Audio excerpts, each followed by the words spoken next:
Yung driver gusto ko, ikaw baka lentong, ano ba gusto mong bilhin? Yung driver. Mag-aagawan pa tayo nito eh.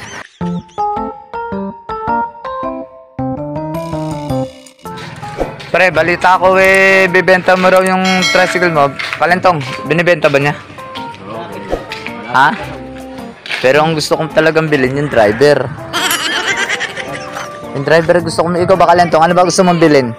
Yung driver. Mag-aagawan pa tayo nito eh. Mag-aagawan pa tayo. Payag ako. Basta, Lunes, Martes, Miyerkules, sa akin siya. Tapos sa'yo, Webes, Biyernes, Sabado.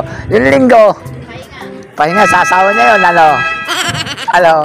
Mapalitan na ako ng asawa.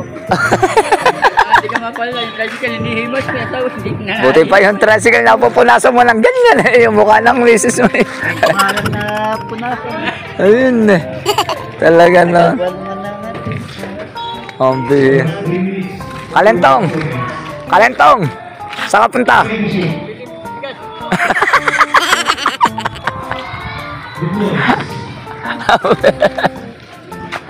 Ano kinakaligot mo dyan? Ikaw talaga. Chainsaw ba? Chainsaw? Kala ko chainsaw. Ang bira ka. Buti pa yasa yung tricycle nagagan. Nalalagyan ng padulas. Puro, dyan ka na nga. So talaga bilhin dyan yung driver eh.